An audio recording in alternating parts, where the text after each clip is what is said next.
దేవుని నామమునకు మహిమ కలుగును గాక. ప్రభునందు ప్రియులరా, మన ప్రభువు రక్షకుడునైన క్రీస్తు యేసు పరిశుద్ధ నామములో మీ అందరికీ శుభములు.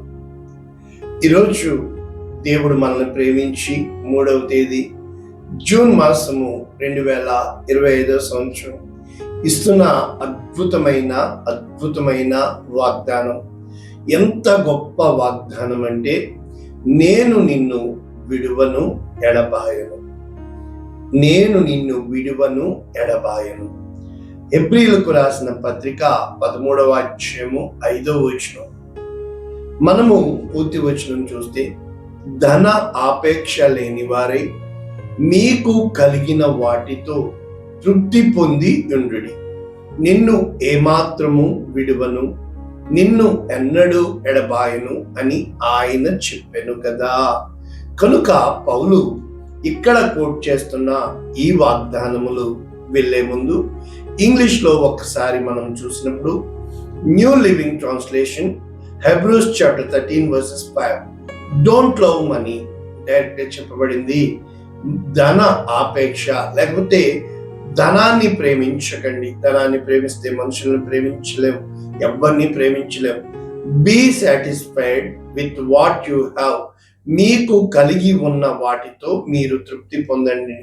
ఫర్ గాడ్ హ్యాస్ సెడ్, దేవుడు ఇలాగు చెప్పెను, I will never fail you, I will never abandon you. నేను నిన్ను ఏమాత్రము తోకగా ఉంచును, తలగానే ఉంచుతాను, పైవాడిగానే ఉంచుతాను, కిందవాడిగా చేయను. అప్పు ఇచ్చేవాడిగానే చేస్తాను, అప్పు చేసేవాడిగా చేయను.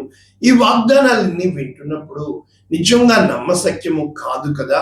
కానీ ఇక్కడ పౌలు గారు ఈ యొక్క హెబ్రీయులకు రాసిన పత్రిక గ్రంథకర్త అని కూడా అనవచ్చు. ఎందుకంటే కొంతమంది పౌలు రాసింది కాదు అంటారు. ఎవరు గ్రంథకర్త అయినప్పటికీ మనము ఈ వాగ్దానములు ప్రభునందు ప్రియులరా, ద్వితీయోపదేశ కాండము ఆ యొక్క 31వ అధ్యాయంలో ఇక్కడ యెహోషువాకి మరియు ఆ యొక్క ఇశ్రాయేలీయులకి మోషే చెప్పుతున్నది. ఏమని చెప్తున్నాడు? నిబ్బరము కలిగి ధైర్యంగా ఉండండి, భయపడకుడి, వారిని చూచి దిగులు పడకుడి. నీతో కూడా వచ్చువాడు నీ దేవుడైన యెహోవా, ఆయన నిన్ను ఎన్నడూ విడువడు ఎడబాయడు. అదే విధముగా యెహోషువను పిలిచి, నిబ్బరము కలిగి ధైర్యముగా ఉండు, కనుక ప్రతి స్థితిలో కూడా ఆయన నిన్ను విడువడు ఎడబాయడు.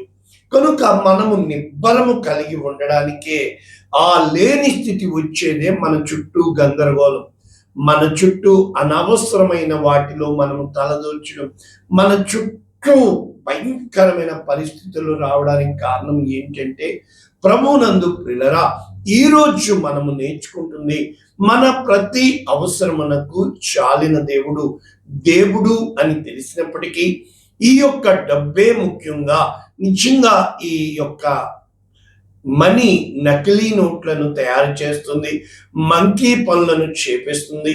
అయినప్పటికీ ధనాన్ని బట్టే, ఈ యొక్క గుణాన్ని బట్టి ఈ లోకంలో విలువ ఉండదు, కానీ ధనాన్ని బట్టే విలువ ఉంటుంది. కనుక మనకి కూడా రేపటిని గూర్చిన భయము, ఎలా బ్రతుకుతాము, ఎలా అద్దె కడతాము, ఎలా పోషింపబడతాము అని మనము కూడా, మన దగ్గర ఉన్న డబ్బు అయితే మనకి తెలుస్తుంది, కానీ మనకి ఇంకా ఎంతకాలము దేవుడు నిర్ణయించి ఉన్నాడో, రేపు ఏమి సంభవించునో మనకు తెలియదు. కానీ నీవు అంతగా పెట్టుకుంది, నేను ఎంతో మందిని చూశాను, ఒక్క చిన్న రోగం వస్తే మొత్తం అంతా ఖర్చు అయిపోతున్నట్లుగా, ఒక చిన్న యాక్సిడెంట్ జరిగితే ఎంత ఖరీదు పెట్టి కొన్న గొప్ప కారైనా కూడా క్షణములో చెడిపోయేదిగా నేను చూడగలిగి ఉన్నాను.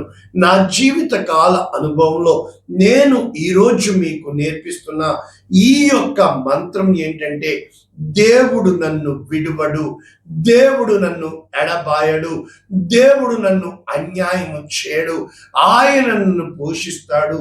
కనుక మొట్టమొదట యేసు క్రీస్తు ప్రభుల వారి దగ్గరికి వెళ్తే, యేసు క్రీస్తు ప్రభుల వారు చెబుతున్న గొప్ప మాట, మత్తయి సువార్త 6వ అధ్యాయంలో మనము స్పష్టముగా చూడగలము. ఇక్కడ దేవుని యొక్క వాక్యం చెప్తుంది, రహస్యమున చూచు నీ తండ్రి నీకు ప్రతిఫలమిచ్చును. కనుక the God is watching over you in the secret. అంటే నీ హృదయ అంతరంగములలో ప్రతి విషయాన్ని కూడా దేవుడు తొంగి చూస్తున్నాడని, నీకు సమస్తము దేవుడు చేయగలడని, దేవుడికి అసాధ్యమైనది ఏది లేదని, నేను నా జీవిత కాలంలో దేవుణ్ణి శోధించి రుచి చూచి యెహోవా ఉత్తముడు అని ఎరిగి మీకు ప్రకటిస్తున్న ఆయన నన్ను పోషించుటకు చాలిన దేవుడని నేను మీకు చెప్పుతున్న ఈ వాక్యము ఏంటంటే, యెహోవా అంటే ప్రభువునందు ప్రియరా, యెహోవా కన్నులు ప్రతి స్థలమందు ఉన్నవని తెలుసు కదా. యథార్థవంతులను ఆయన పరిశోధిస్తున్నాడని తెలుసు కదా. సమస్తమును, హృదయాలను, అంతరంగాలను కనిపెట్టే దేవుడని తెలుసు కదా. మరి యేసు క్రీస్తు ప్రభుల వారు ఏం చెప్తున్నారు? ఎవడును ఇద్దరు యజమానులకు దాసుడుగా ఉండనేరడు. అంటే ఇద్దరు యజమానులు ఒకని ద్వేషించి ఒకని ప్రేమించును, లేదా ఒకని పక్షమున నుండి ఒకని తృణీకరించును. ఇక్కడ ఇద్దరు యజమానులు, ఒకటి దేవుడు, రెండు సిరికి దాసులుగా ఉండలేరు అని చెబుతూ దేవుడు యేసు క్రీస్తు ప్రభుల వారు చెప్తుంది ఏంటో తెలుసా? ఎందుకు మనకి డబ్బు కావాలి అంటే, ఏమి తిందుమో ఏమి త్రాగుదుమో అని మీ ప్రాణము గూర్చి అయినా, ఏమి ధరించుకుందుమో అని దేహము గూర్చి అయినా చింతపడకుడి. చింత ఈజ్ ఈక్వల్ టు ఏమి జరుగుతుంది. నీ ఆలోచనలు చాలాసార్లు అనిపిస్తుంది, నువ్వు ఆలోచించవా? నీకు చింత లేదా? అంటే అర్థం ఏంటంటే, నువ్వు ఏమి చెప్పాలి? దీనికి మూలము ఎక్కడ ప్రారంభమైంది? అప్పటి వరకు ఆదాము అవ్వలు సిగ్గు ఎరగకయుండి వారికి కావలసిన సమస్తము తమ పరలోకపు తండ్రి చూచుకుంటున్నాడని, ఆయన సమస్తము సమకూరుస్తున్నాడని, ఆయన చాలిన దేవుడుగా ఉన్నాడని వారు గ్రహించి ఆ విధముగా వెళుతున్న స్థితిలో ఏ రోజైతే మూడవ వ్యక్తి వారి జీవితాల్లో ప్రవేశించాడో, మీరు దేవతల వలె ఉంటారు అని దేవుడు మీకు అబద్ధం చెప్పాడు, మీరు చావనే చావరు, అబద్ధమునకు జనకుడు. కనుక మన యొక్క దృష్టి ఎప్పుడైతే వక్రీకరింపబడుతుందో, డిస్ట్రాక్ట్ అవుతామో, అంటే మనము దారి తొలగిపోతామో. కనుక యెహోషువ 1:5 నేను మోషేకు తోడయుండినట్లు నీకు తోడయుందును అని చెబుతూ, నిబ్బరము కలిగి ధైర్యంగా ఉండు, నీవు నడుచు మార్గమంతయు సరళముగా చూసుకో, ఆని నుంచి కుడికి కానీ ఎడమకు కానీ తొలగవద్దు అంటాడు. ఏ రోజునైతే మనము నీవు నేను విశ్వాసమునకు కర్త దాని కొనసాగించువాడైన యేసు వైపు చూస్తామో, ఒక పేతురు నీటి మీద నడిచి ఉన్నాడు, అటు ఇటు చూచినప్పుడు పడిపోయాడు. యోబు జీవితము సీదా వెళ్తున్నప్పుడు అటు ఇటు చూచేవాడు, భూమంతా తిరిగేవాడు వచ్చినప్పుడు దేవుడు యోబుని అప్పగించాడు. ప్రభువునందు ప్రియులారా, మన జీవితాన్ని అటు ఇటు తిప్పేవాడు ఉన్నాడని, తప్పకుండా జీవితంలో మలుపులు వస్తాయని, మలుపులు వచ్చినా కూడా నీ లక్ష్యము, నీ గురి, నీ గమ్యము దేవుని మీద ఆనుకొని ఉన్నప్పుడు, ఇక్కడ యేసు క్రీస్తు ప్రభుల వారు చెప్పబడుతున్న మాట, ఆకాశ పక్షులను చూడుడి, అవి విత్తవు, కోయవు, కొట్లలో కూర్చుకునవు, అయినను మీ పరలోకపు తండ్రి వాటిని పోషించుచున్నాడు, మీరు బహుశ్రేష్ఠులు కారా? కనుక మీరు చింతించుట వలన మీ ఎత్తు, మీరు వస్త్రములు. అంటే దేవుని యొక్క వాక్యము ఇక్కడ సెలవిస్తుంది, మొట్టమొదట నా రాజ్యము నీతిని వెతకండి. నేను అనేక సార్లు దేవుడు ఉన్నాడా, దేవుడు ఉంటే నాకు ఇది కావాలి, నా జీవితం ఇలా ఉండాలి అని నేను రాసుకున్నాను. నా ప్రభునందు ప్రియులారా, నేను స్పష్టంగా సత్యము చెబుతున్నాను. ప్రతి జీవిత మధ్యలో, అనగా ఇక్కడ ఫిలిప్పీలకు రాసిన పత్రిక పౌలు ఏమని చెప్పడానికి ప్రయత్నిస్తున్నాడు? 3వ అధ్యాయంలో నాకు ఏవేవి లాభకరములు ఉన్నవో సమస్తమును పెంటతో సమానముగా క్రీస్తు యేసును ఎరుగు నిమిత్తము అని చెబుతూ 11వ వచనం వచ్చినప్పటికి ఏమంటున్నాడు? నాకు కొదువ కలిగి ఉన్నందున నేను ఇలాగూ చెప్పట్లేదు, కానీ నేను ఏ స్థితిలో ఉన్నా ఆ స్థితిలో సంతృప్తి కలిగి ఉండ నేర్చుకొనుచున్నాను. దీన స్థితిలో ఉండను ఎరుగుదును, సంపన్న స్థితిలో ఉండ ఎరుగుదును. ప్రతి విషయంలోనూ అన్ని కార్యములలోనూ కడుపు నిండి ఉండుట, ఆకలి గుని ఉండుట, సమృద్ధి కలిగి ఉండుట, లేమిలో ఉండుట నేర్చుకొని ఉన్నాను. కనుక నిన్ను నన్ను ఈ స్థితులు అన్నింటి గుండా దేవుడు నడిపిస్తాడు. మనము అక్కడ మరి ద్వితీయోపదేశకాండం 8వ అధ్యాయం చూసినప్పుడు దేవుడు నీ హృదయంలో ఉన్నది పరిశోధించి తెలుసుకున్నటకు, నిన్ను అణచుటకు, నిన్ను తగ్గించుటకు ఆయన 40 సంవత్సరాలు వారిని ఆ అరణ్య మార్గము గుండా నడిపించాడు. దేవుడు నిన్ను నన్ను మన ప్రతి ఒక్కరి జీవితంలో నిద్ర లేని రాత్రులు, కన్నీటి రాత్రులు, అంతా బాగుంది నాకే ఎందుకు ఇలా జరుగుతుందని కుమిలిపోయే వారముగా, కన్నీరు కాచే వారముగా, దిక్కు తోచని వారముగా ఎందుకు ఉంటున్నాము అంటే ఆయనకి చెప్పాలని, నీవే నా దిక్కు, నీవు మాత్రమే సమస్తమును చక్కబెట్టగలవని ఆ సృష్టి చేసిన విధానం మనము చూసినప్పుడు చీకటిని ఆయన మొదట వెలుగుగా మార్చి ఉన్నాడు. నీ జీవితంలో ఉన్న చీకటిని, నీ హృదయంలో ఉన్న చీకటిని, నీ కళ్ళ ముందు కనబడుతున్న చీకటిని ఆయన వెలుగుగా మారుస్తాడు. ఆయనకి అసాధ్యమైనది ఏదీ లేదు. కనుక ఇక్కడ పౌలు చెప్పబడుతున్న మాట, నన్ను బలపరచు వాని అందే నేను సమస్తము చేయగలము.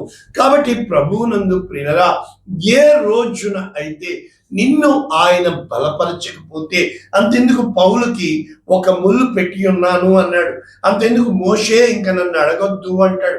ఎందుకు అని అంటే ప్రభువునందు ప్రియులారా, దేవుడు నీ జీవితాన్ని, నా జీవితాన్ని అనేక మందికి అంగీకారంగా, ఈరోజు మనం అందరము దైవభక్తి చేస్తున్నాము కదా, ఇక్కడ దేవుని యొక్క వాక్యము సెలవిస్తున్న సంతుష్ట సహితమైన దైవ భక్తి గొప్ప లాభ సాధనము.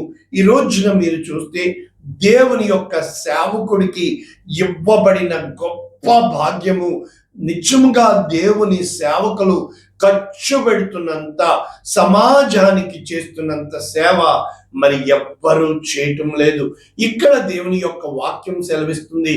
తిమోతికి రాసిన మొదటి పత్రిక 6వ అధ్యాయము 6 నుంచి నేను చెబుతున్న వాక్యాలు ఉన్నాయి. అంటే మనము ఈ లోకంలోనికి ఏమీ తేలేదు, ఏమీ తీసుకుని పోలేదు. ఏ రోజున ఇచ్చిన వస్త్రాలను బట్టి దేవానికి స్తోత్రాలు, నాకు ఇచ్చిన ఆరోగ్యమును బట్టి దేవానికి స్తోత్రాలు, నాకు ఇచ్చిన బిడలను బట్టి నీకు స్తోత్రాలు అని తృప్తి కలిగి ఉండ నేర్చుకుంటాము. కానీ ఏ రోజైతే ధనవంతులగుటకు ఆపేక్షించుటకు పడతామో శోధనలోను, ఉరిలోను, అవివేకయుక్తములు, హానికరములు, అనేక దురాశలలో పడతాం. దురాశ అంటే ఏంటో తెలుసా? ఆ ఆశ అంటే నీకు కావలసింది, దురాశ అంటే పక్కోడికి ఉన్నది నాకెందుకు లేదు. కనుక దురాశ గర్భము ధరించి పాపము కనగా పాపము పరిపక్వమై మరణమును కన్ను. కనుక ఈ యొక్క ఆశ, ధనాపేక్ష సమస్తమైన నష్టములోను, నాశనములోను, కీడులోను మూలమై ఉన్నది. కనుక ఎంతో మంది దీనిని ఆశించి ఆ యొక్క దేవుని సన్నిధి నుంచి, కనుక ఇక్కడ హెబ్రీయులకు రాసిన పత్రిక 13వ అధ్యాయంలో మనము చూసి ముగించుకుంటే, ధన ఆపేక్ష లేని వారే మీకు కలిగిన వాటితో తృప్తి పొంది ఉండుడి. నిన్ను ఏమాత్రము విడువను, నిన్ను ఎన్నడు ఎడబాయను. అయితే మనం ఏం చెప్పాలి? ప్రభువు నాకు సహాయకుడు, నేను భయపడను, నరమాత్రుడు నాకేమి చేయగలడు. నా జీవితంలో నేను ఎత్తిపెట్టుకుని చేసిన ప్రార్థన మీకు నేర్పిస్తున్న ధైర్యము ఏంటంటే, ఎప్పుడైతే నీవు నేను దేవుడు నిన్న నేడు నిరంతరము ఏకరీతిగా ఉన్నాడు అని మనము నమ్ముతామో ప్రభునందు ప్రియులారా. ఇక్కడ కొంతమంది కోసము రాయబడుతున్నట్లు మనము చూడగలుగుతున్నాం. మనము మొట్టమొదట దేవుణ్ణి ఎప్పుడైతే ఒప్పుకొని దేవునికి మన జిహ్వా ఫలాలు అర్పించి ఉపకారము ధర్మము చేస్తూ దేవునికి అంగీకారముగా ఉంటామో, ఇక్కడ చెప్పబడుతున్న మాటలు ప్రభునందు ప్రియులారా, ఒకే ఒక్క మాట నేను చెప్తాను. ఏమిటి తెలుసా? So simple. బిలాము సోదె సొమ్ము కోసము ఆశపడి దేవుని గొప్ప ప్రవక్త అయ్యుండి బిలాము కోసము చెప్పబడింది, నీవు దీవించువారు దీవించబడతారు, నీవు శపించువారు శాపం పొందుతారు. అంత గొప్ప దేవుని దర్శనాలు ఎరిగిన బిలాము సోదె సొమ్ము కోసం ఆశపడి మరి భ్రష్టత్వమునకు వెళ్ళిపోయినప్పుడు, అదే విధంగా ఏశావు జ్యేష్ఠుడిగా పుట్టినప్పటికీ ఒక్క పూట కూటి కోసం తన జ్యేష్ఠత్వాన్ని అమ్మి వేసుకున్నట్లు, అదే విధముగా ఆకాను దేనిని ముట్టొద్దు అన్నాడు. అయితే ఆకాను ఒక చిన్న వస్త్రాన్ని తీసుకున్నను బట్టి అక్కడ గొప్ప కీడు జరగగా ఆకానుతో పాటు మొత్తం కుటుంబము సర్వనాశనం అయిపోతున్నట్లు. అంటే ప్రభునందు ప్రియులారా, మన హృదయముతో మన ప్రాణముతో నా ప్రాణమా తినుము తాగుము సుఖించుము అంటే అర్థం గొప్పవాడని కాదు. ఎప్పుడైతే నీవు ఎతుకుతున్నావో, దేనిని వెతుకుతున్నావో, అంటే సుఖముగా ఉండడము కాదు అని నేను చెప్పట్లేదే, కానీ నీకు తెలుసా ప్రతి స్థితికి చాలిన దేవుడని, ఆయన దగ్గర సుఖము దుఃఖము ఉన్నాయని, మంచి చెడు ఆయన దగ్గరే ఉందని, వెలుగు చీకటి ఆయన సొంతమని, ఆయన బంధించేవాడు విడిచిపెట్టేవాడని, సర్వము చేయగలడని, యెహోవాయే దేవుడని నీవు నేను తెలుసుకోవాలని, మనల్ని ఆ యొక్క దేవుడు మన పట్ల ఒక ఉద్దేశము కలిగి ఉండి ఆ కార్యాన్ని ఆయన చేసి ఉన్నాడు. These are the called set of rules, అంటే నియమాలు చేసి ఉన్నాడు. ఇది జీవిత నియమం. ఆ మార్గము గుండా నీవు నేను వెళ్ళబద్దులమై ఉన్నాం. అయితే మనము దేనికి ప్రయారిటీ ఇస్తున్నాము? లోకానిక? దేనికి ప్రయారిటీ ఇస్తున్నాము? ధనవంతులకా? దేనికి ప్రయారిటీ ఇస్తున్నాము? మన ఆశల వైపా, ఆశయాల వైపా? కనుక ఏ రోజు అయితే నీ ఆశయము దేవుడు ఇచ్చిందని, నీ దర్శనము దేవుడు ఇచ్చిందని, ఆయన నిన్ను నన్ను విజయవంతునిగా చేస్తాడని, ప్రతి స్థితిలో తృప్తి కలిగి స్తుతించడము నేర్చుకోవాలని, చింతపడ్డం వల్ల దుఃఖానికి హేతువని, దుఃఖము వల్ల దుష్టుడు మన దగ్గరికి వస్తాడని, కనుక ప్రతి దినము ఈ గత కాలంలో నేర్చుకున్న విధంగా ఆనందించుడి, మరల చెప్పుదును ఆనందించుడి. కనుక దేవుని యందు పరిశుద్ధాత్మ యందు ఆనందము కలిగి స్తుతించి గణపరిచి మహిమపరిచే విధముగా నీవు నేను ఉండాలి అని చెప్పి ఇది దేవుని నియమము. కనుక యోబు తన స్థితిలో స్తుతించినట్లు చూడగలుగుతున్నాం. ప్రతి ఒక్కరూ తమకి ఇవ్వబడిన వెళ్ళిన మార్గములో స్తుతించినట్లు చూడగలుగుతున్నాం. స్తుతి చేయటము వలన నీవు నేను గొప్ప దైవ భక్తిని చేసిన వారముగా కష్టములో, నష్టములో, బాధలలో, వేదనలో స్తుతించుదుముగాక. కనుక ప్రార్థన చేసుకుందాం. దేవుడు నీ ప్రతి అవసరమును, ఆయనలో అన్యాయం లేదు, ఆయనలో చెడు లేదు, కీడు లేదు, ఆయన సర్వాధికారి, సమస్తము చక్కబెట్టే దేవుడు, పరిశుద్ధుడా, ప్రేమ కలిగిన తండ్రి, విత్తబడిన వాక్యమును అనేక మందికి ఆశీర్వాదంగా, అనేక మందికి దీవెనకరంగా, వారు తమ స్థితిని బట్టి కృంగిపోకుండా తమ చేతకాని స్థితిలో తండ్రి ధైర్యము కలిగి నా దేవుడు నన్ను లేవనెత్తుతాడని ఉజ్జీవము కలిగి ధైర్యము కలిగి నిన్ను నీ యందు విశ్వాసముంచి నమ్మకంతో కొనసాగులాగిన యేసు నామమున దీవిస్తున్నాము తండ్రి. Amen. God bless you all. దేవుడు మిమ్మల్ని దీవించుగాక. ఆమేన్.